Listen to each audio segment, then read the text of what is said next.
Reportagem especial. Saúde em primeiro plano.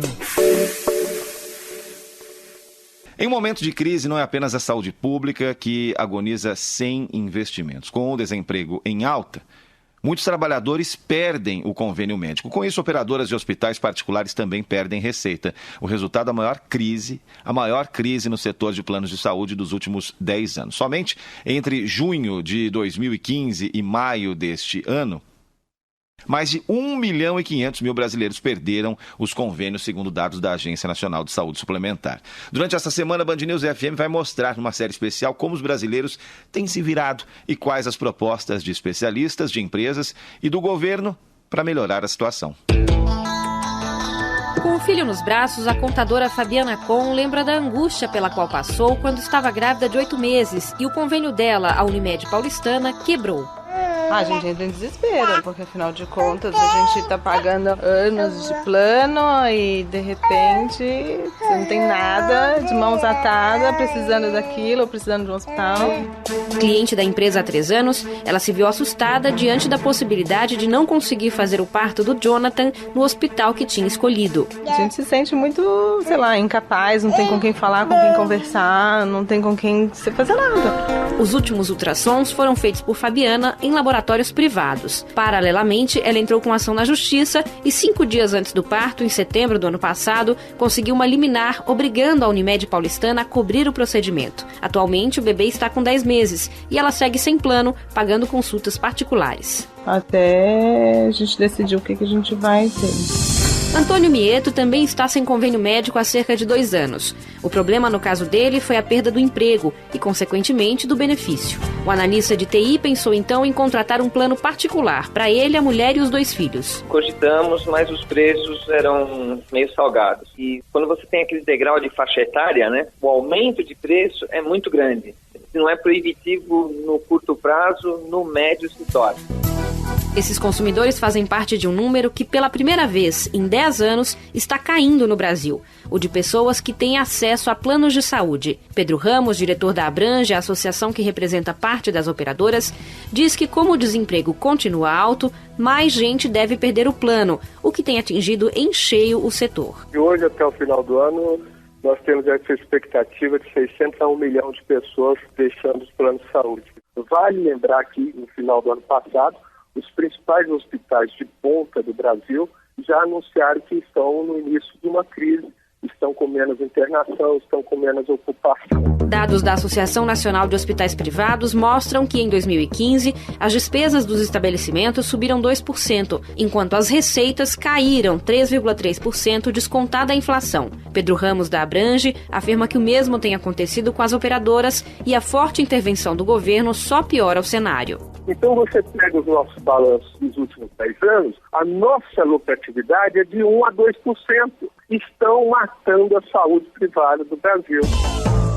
No próximo capítulo da série, a conta que não fecha. Se não tá bom para as operadoras, tá pior ainda para os consumidores. Eu vou ter por volta de mais de 80% de aumento do plano de saúde. Eu não sei o que eu vou fazer. De São Paulo, Ayana Freitas, Band News FM. Em 20 minutos, tudo pode mudar.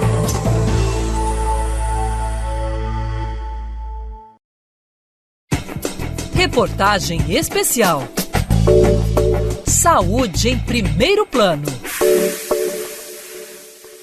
As contas do setor de convênios médicos parecem não fechar. Em 2016, o percentual máximo de reajuste autorizado pela Agência Nacional de Saúde Suplementar em maio foi de 13,57%, bem acima da inflação. E isso sem contar os aumentos por idade. Apesar disso, as operadoras reclamam que os índices aplicados não cobrem sequer os custos médico-hospitalares, que cresceram cerca de 19% no último ano. No segundo capítulo da nossa série especial, a repórter Ayana Freitas mostra alguns contornos dessa difícil equação. De um lado, o paciente. Exatamente 70,368 de aumento. Eu não sei o que fazer. Sinceramente, a gente fica sem muita alternativa. Do outro, as operadoras dos planos de saúde. Se eu olhar em relação à renda média das pessoas, sim, está pagando muito caro.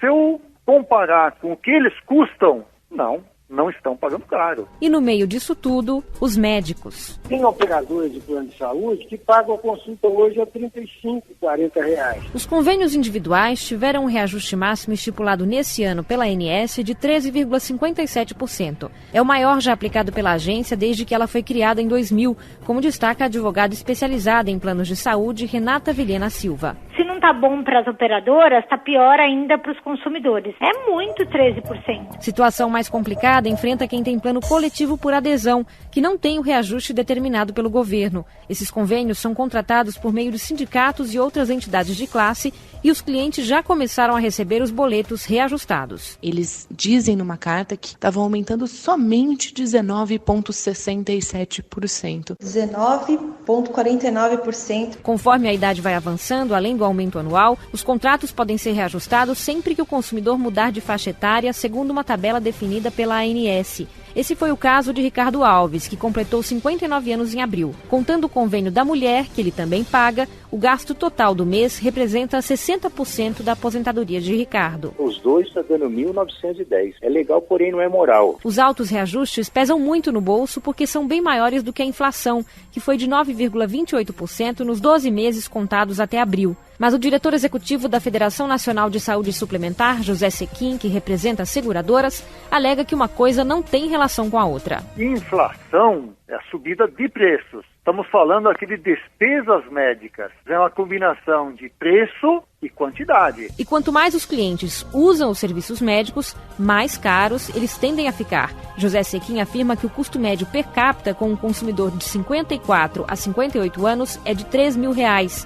A partir dos 59, esse valor dobra. Claro que você, quando passou de 58 para 59, não mudou nada, na verdade, ou muito pouco. Acontece que você migrou para um grupo que tem você de 59, mas tem a avó de sua colega que tem 80 anos. O Estatuto do Idoso proíbe reajustes dos planos de saúde por faixa etária depois dos 60 anos. Entre as operadoras e os planos estão os médicos, que também estão longe de estarem satisfeitos com a situação, como admite Salomão Rodrigues, coordenador da Comissão Nacional de Saúde Suplementar do Conselho Federal de Medicina. Os que pagam melhor estão pagando em torno de R$80, R$90 a consulta médica. Esse valor ele não é totalmente do médico, tem todos os seus custos de consultório, de secretária, de papelaria, de computador. Uma queixa, porém, é comum entre todas as pessoas envolvidas na crise dos planos de saúde. A atuação falha da Agência Nacional de Saúde Suplementar. Esse será o tema do próximo capítulo desta série especial. De São Paulo, Ayana Freitas, Band News FM. Em 20 minutos, tudo pode mudar. Reportagem especial. Saúde em primeiro plano. Cerca de 70% das reclamações recebidas pela Agência Nacional de Saúde Suplementar são relacionadas à recusa dos planos de saúde em cobrir determinados tratamentos médicos. Esse também é o motivo que leva milhares de pessoas à justiça, causando o que tem sido chamado de judicialização da saúde. Dados da Abrange, Associação Brasileira de Medicina de Grupo, mostram somente em 2015 as operadoras gastando R$1.150.000 com esses processos, o dobro do que foi gasto, por exemplo, em 2013. Acompanhe agora o terceiro capítulo da nossa série especial. Morador de Caraguatatuba, no litoral norte de São Paulo, Murilo Henrique dos Santos tinha 17 anos quando reparou que estava com um nódulo no pescoço. A gente passou no médico aqui da minha cidade, ele viu que não era uma coisa simples de resolver e me passou logo para um especialista de cabeça e pescoço para fazer uma biópsia. O diagnóstico foi linfoma de Hodgkin, um câncer no sistema linfático. Murilo fez químio e radioterapia, mas essas técnicas não tiveram sucesso. A família dele descobriu um tratamento novo que poderia ser feito no Hospital Sírio-Libanês, na capital paulista. O problema é que o plano de saúde não cobria. A sugestão da operadora era que ele entrasse na fila de espera por doadores de medula. Se eu ficasse um pouco de espera, provavelmente eu poderia morrer antes de ser chamado, entendeu? A gente só conseguiu entrar com um tratamento por linfoma no Sírio após uma pedido do juiz. Hoje, aos 23 anos, Murilo está curado. Assim como ele, milhares de clientes entram na justiça para tentar fazer com que seus planos cubram tratamentos. O advogado Rodrigo Araújo, especializado no assunto, diz que na maior parte das vezes as pessoas ganham as causas. Isso acontece mesmo que o tratamento não esteja incluído na lista de coberturas obrigatórias determinada pela ANS, o chamado rol de procedimentos. E o médico, ele justificar que aquele é o melhor tratamento possível para o paciente, que não há uma alternativa viável, o paciente tem sim direito àquela cobertura. Para o advogado, o problema é que a ANS demora muito para atualizar essa lista. Essa atualização é feita a cada 2 anos. E a cada 2 anos surgem muitos novos procedimentos que o rol não consegue acompanhar. E os consumidores não podem ficar carentes desses novos procedimentos só porque a ANS não é eficiente em atualizar esse rol. As empresas, por outro lado, dizem justamente o contrário. Para Pedro Ramos, diretor da Abrange, as obrigações impostas às operadoras são muitas. Nós temos um excesso de incorporação de novas tecnologias absurdo. País nenhum do mundo tem essas tecnologias. O Espigão da Paulista tem mais tomógrafos do que o Canadá inteiro. O diretor-geral da ANS, Rafael Vinha, se defende e afirma que a atualização da lista de obrigações conta, inclusive, com a participação da sociedade. Não só na consulta pública, que é sempre realizada, mas principalmente nos grupos técnicos, que são feitas diversas reuniões ao longo do tempo, inclusive com participação das entidades médicas e das operadoras.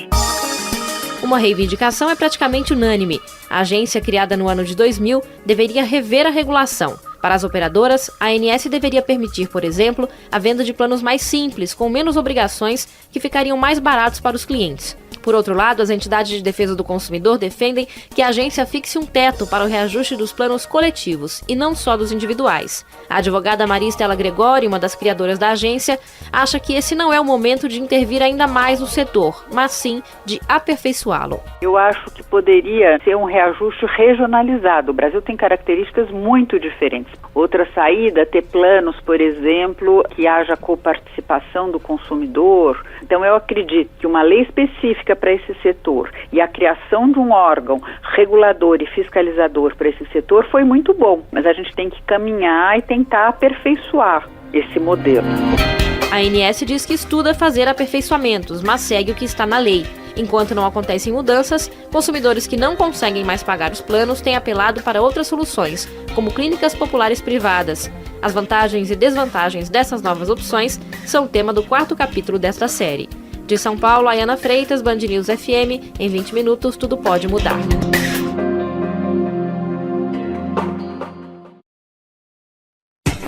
Reportagem especial. Saúde em primeiro plano. Você ouve nessa semana uma série especial sobre a situação dos planos de saúde e como a população tem conseguido buscar o atendimento particular mesmo diante da recessão e da perda de emprego. Mas apesar da reclamação dos consumidores com os altos preços e da perda de receita das operadoras, tem gente faturando com a crise da saúde privada. Nos últimos anos, várias opções surgiram no mercado. No capítulo de hoje, a repórter Ayana Freitas mostra que além dos planos coletivos por adesão, que costumam ser mais baratos, já existem também pacotes de serviços que incluem consultas e exames, clínicas populares e até aplicativos de celular. Quem perde o emprego e o benefício do plano de saúde sabe, ter de apelar para o sistema público não é nada fácil. Você vai passar no posto de saúde, é um enfermeiro que te atende, quando tem um enfermeiro, quando não é um médico estagiário que nem olha na sua cara. Que nem no caso do meu marido, um AVC, um homem de 60 anos que produziu, trabalhou 35, fiquei até chateada. 35 anos, trabalhou, pagou imposto e agora não tem direito de ser atendido com dignidade. Para quem pode pagar, a saída é procurar outro plano. O problema é que está cada vez mais difícil encontrar operadoras que vendam convênios individuais ou familiares, que costumam ser mais vantajosos e ter reajustes menores. Isso aconteceu porque eles sofrem muitas intervenções da Agência Nacional de Saúde Suplementar, afirma a advogada especializada em planos de saúde, Renata Vilhena Silva. As empresas têm fugido, da comercialização dos planos individuais e familiares, porque existe a proibição de rescisão unilateral do contrato e os reajustes são definidos pela ANS. Uma opção já adotada por 6,5 milhões de pessoas são os planos coletivos por adesão, contratados por meio de sindicatos ou entidades de classe. A diretora executiva da Associação Nacional das Administradoras de Benefícios, Luciana Silveira, explica como eles funcionam. Qual é a vantagem? O plano coletivo ele tem um número maior de pessoas, então a tendência é que esse plano coletivo por adesão seja mais vantajoso em termos de cobertura, como também pelo valor, pelo preço, porque ele vai conseguir um preço menor, porque ele vai entrar num contrato já existente com um número maior de pessoas. Com o passar dos anos, no entanto, os planos coletivos ficam muito caros, porque o reajuste deles não é limitado pelo governo e facilmente ultrapassa os 20%. De olho nessa realidade, algumas empresas estão surgindo no mercado nos últimos anos com propostas diferentes.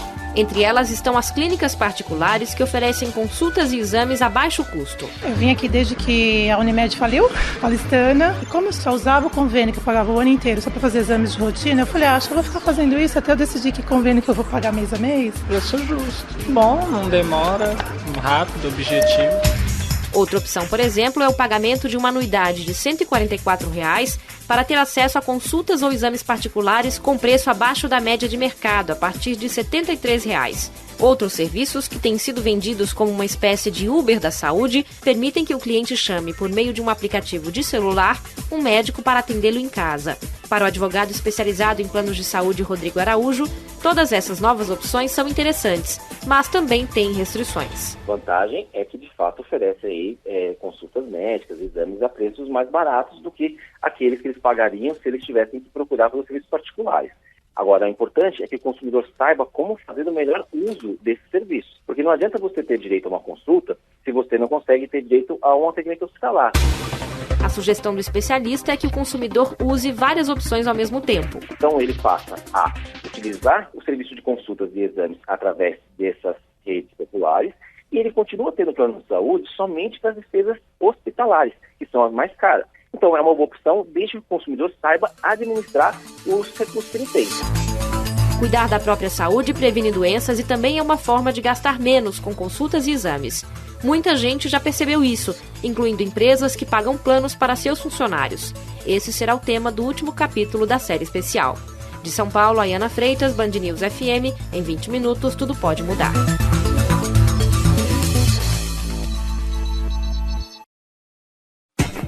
Reportagem especial. Saúde em primeiro plano.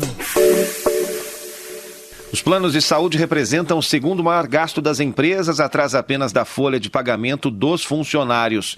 Quanto mais os colaboradores usam o convênio, mais caros tendem a ficar, porque o reajuste anual leva em conta a chamada sinistralidade, ou seja, a realização de consultas, exames e outros procedimentos. Algumas empresas têm criado programas de prevenção a doenças e promoção da saúde com o objetivo de reduzir esses gastos. Esse é o tema que a repórter Ayana Freitas aborda no quinto e último capítulo da nossa série, que durante toda a semana mostrou como os brasileiros têm se virado diante da recessão econômica e da consequente crise nos planos de saúde. É 1h30 da tarde de uma quarta-feira na sede da empresa de classificados virtuais Zap Imóveis, localizada na Vila Olímpia, zona sul de São Paulo. Depois de almoçar, um grupo de funcionários passa alguns minutos numa área em que eles podem jogar ping-pong, bilhar e videogame ou apenas tirar um cochilo. A analista Bruna Oliveira frequenta sempre as salas. Eu conheci muita gente aqui no ping-pong, eu não ia conhecer no dia a dia. E acho que pra cabeça mesmo, porque aqui é a sua segunda casa, né? Você vem pra cá, você joga, você esquece, quando você volta você já tá com outra cabeça e já pensa de outra forma. O espaço é chamado de área de descompressão e foi criado, segundo o CEO Eduardo Scheffer, para que os funcionários pudessem ter mais qualidade de vida, se estressar menos e, assim, inovar mais. O efeito, segundo ele, pode ser medido por um número concreto. No último ano, houve uma queda de cerca de 20% no uso que os colaboradores fazem do plano de saúde. O plano de saúde costuma ser um problema, você tem que tomar cuidado, porque se você começar a ter um uso intenso demais do plano, os valores do plano sobem. Mas mais do que isso, você tem um indicador de que a saúde do time está comprometida. A empresa de cartões Cielo também tem um programa interno com foco na prevenção de doenças, que oferece, por exemplo, um check-up anual para funcionários com mais de 45 anos, como explica o diretor de RH, Cláudio Amorim. Por conta desse programa, a gente conseguiu detectar alguns pontos com antecedência, tipo câncer numa fase inicial, que foi possível diagnosticar e cuidar. Segundo ele, o tratamento do paciente saiu por R$100 mil. Se a doença tivesse sido descoberta em estágio avançado, além do maior risco envolvido, o custo poderia chegar a R$900 mil. O projeto, criado há mais de 10 anos, também inclui ginástica laboral, massagens, caminhadas e campanhas específicas, como a Fumo Zero. Uma das participantes foi a analista de segurança Isabela Pereira, que conseguiu largar o cigarro depois de 15 anos. Eu tinha muita enxaqueca, tinha 3 crises de enxaqueca na semana. E o médico já tinha falado que era cigarro, então tenho certeza que foi por isso também que melhorou. E a qualidade respiratória, né? Dorme melhor. Investir em programas de promoção à saúde e prevenção de doenças é, para especialistas do setor, a melhor maneira de evitar o uso intenso dos planos coletivos. Mas o diretor da Associação Brasileira de Medicina de Grupo, Pedro Ramos, diz que a adesão a esses programas ainda é pequena. Para ele, as empresas deveriam dar benefícios, até financeiros, para quem participar. A pessoa que deixa de fumar, a pessoa que começa a praticar esportes, a pessoa que acompanha a sua pressão arterial, a pessoa que acompanha seu peso. Nós precisamos avançar para esse caminho, porque a prevenção é a solução mais barata para a melhor saúde do nosso cliente. Enquanto o mercado de trabalho não dá sinais de reaquecimento, quem perdeu o plano de saúde recentemente vai fazendo o que pode para não ficar sem assistência.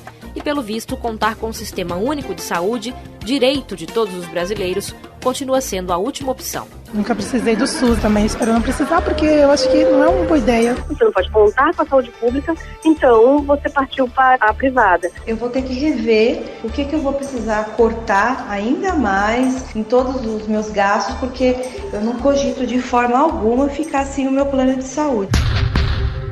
Esta série especial teve sonorização de José Antônio de Araújo. De São Paulo, Ayana Freitas, Band News FM. Em 20 minutos, tudo pode mudar.